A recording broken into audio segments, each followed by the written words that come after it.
প্রধান উপদেষ্টা অধ্যাপক ডক্টর মোহাম্মদ ইউনূস বলেছেন, আগামী জাতীয় নির্বাচন সুন্দর ও সুষ্ঠুভাবে আয়োজনের মাধ্যমে স্মরণীয় করে রাখতে হবে। এবারের সুযোগ কাজে লাগাতে না পারলে জাতি মুখ থুবড়ে পড়বে বলেও মন্তব্য করেন তিনি।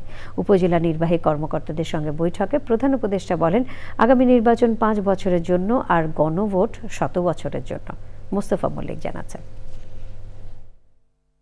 রাষ্ট্রীয় অতিথি ভবন যমুনায় সারা দেশের উপজেলা নির্বাহী অফিসার ইউনোদের সঙ্গে প্রধান উপদেষ্টার বৈঠক। ভিডিও কনফারেন্সের মাধ্যমে নির্বাচন প্রস্তুতি বিষয়ে দিক নির্দেশনা প্রদান করেন অধ্যাপক ইউনূস। সব জেলা প্রশাসক, বিভাগীয় কমিশনার এবং মন্ত্রিপরিষদ বিভাগের কর্মকর্তারাও অনলাইনে যুক্ত ছিলেন। প্রধান উপদেষ্টা বলেন, গণ অভ্যুত্থান পরবর্তী আগামী নির্বাচন একটি নতুন বাংলাদেশ গড়ার সুযোগ। এই নির্বাচনকে সুন্দর ও সুষ্ঠুভাবে আয়োজনের মাধ্যমে স্মরণীয় করে রাখতে হবে। গত 3 বার যে নির্বাচন হয়েছে সেটাও নির্বাচন, সেখানে নির্বাচিত হয়ে লোক সংসদে গেছে, কিন্তু আজকেও আরো বহুদিন ধরে সারা জাতি স্মরণ করবে। সেগুলো তামাশা হয়েছে, প্রহসন হয়েছে, নির্বাচন হয় নাই। কাজে আমরা সেটার সঙ্গে তুলনা করছি না।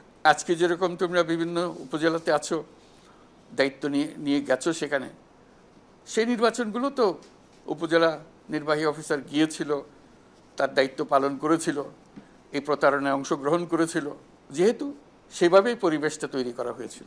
আজকে আমাদের সেই নির্বাচনের কথা আমরা বলছি না, আমরা বলছি এই নির্বাচন একটা ঐতিহাসিক নির্বাচন হবে। প্রধান উপদেষ্টা বলেন, দেশ সেবার এমন সুযোগ ইতিহাস সৃষ্টি করে দিয়েছে। এই সুযোগ ভবিষ্যতে আর কারো ভাগ্যে নাও আসতে পারে। এই নতুন বাংলাদেশ করতে হলে সেটা তোমাদের হাত দিয়েই আসবে। তোমরা বরাবরের মতো আর 5টা নির্বাচনের মতো গড়পড়তা নির্বাচনও করতে পারো, করলে এটা আর ঐতিহাসিক হবে না। জাতি সেই ইতিহাসটা ধরতে পারলো না, জাতির ভাগ্যে আর আসলো না।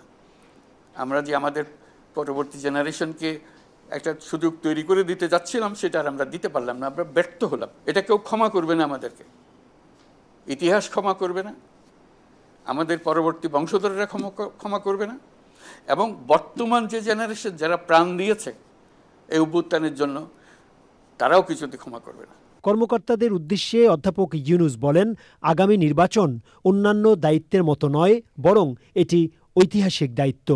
সবাই যদি ভালোভাবে এই দায়িত্ব পালন করতে পারে, তাহলে আগামী নির্বাচনের দিনটি জনগণের জন্যও হবে ঐতিহাসিক।